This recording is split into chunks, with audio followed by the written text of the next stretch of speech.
দেশের প্রয়োজনে, দেশের রাজনৈতিক শূন্যতা পূরণে এবং মানুষের জন্য একটা উপযুক্ত রাজনৈতিক দর্শন প্রতিষ্ঠিত করবার জন্যই জাতীয়তাবাদী দর্শন তিনি প্রতিষ্ঠিত করেছিলেন।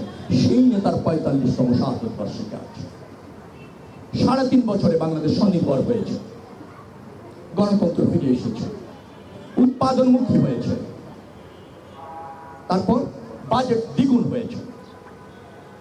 আপনারা যদি ৭৪ বাজেটে যান, ১,৬০০ কোটি টাকার বাজেট, আপনারা যে দেখবেন যে 78 এসে বাজেটটা কত, মাত্র ৩ বছরের ব্যবধানে দ্বিগুণের উপর বাজেট। ৭২ বাজেট মাত্র ৭৪০ কোটি টাকার বাজেট। অর্থাৎ কৃষি উৎপাদন, দেশীয় পণ্যের বিকাশ, গার্মেন্টস আজকে যেটা প্রতিষ্ঠিত, রেমিটেন্স আজকে যেটা প্রতিষ্ঠিত, শুরু হয়েছে মাত্র ৩.৫ বছরের জন্মের হাত করে।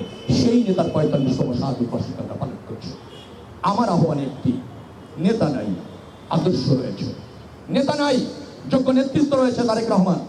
নেতা নাই, আপনারা তার আদর্শের সৈনিকরা রয়েছে। সবার আগে দেশ। শিক্ষা হবে একটা, তবার বিতরণ নয়। দেশ সংকটে ছিল, ১৭ বছর সংগ্রাম করেছেন, দেশ আবার গণতন্ত্রে ফিরে এসেছে। এই গণতন্ত্র অব্যাহত রাখতে হবে, মানুষের অধিকার নিয়ে কাজ করতে হবে, জনমত গঠন করতে হবে এবং মানুষের পাশে থাকতে হবে।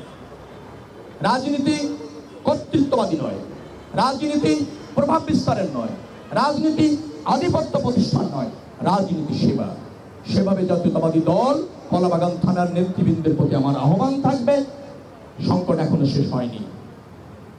রাজনৈতিক দুর্বৃত্তায়ন রাজনীতির নামে এখনো চলমান। ক্ষমতায় একসময় যারা ফ্যাসিবাদী প্রতিষ্ঠিত করেছিল তারাও সজাগ, নতুন করে যারা ফ্যাসিবাদী হয়ে রাষ্ট্র ব্যবস্থাপনায় যেতে চায় বা করতে চায় তারাও সজাগ।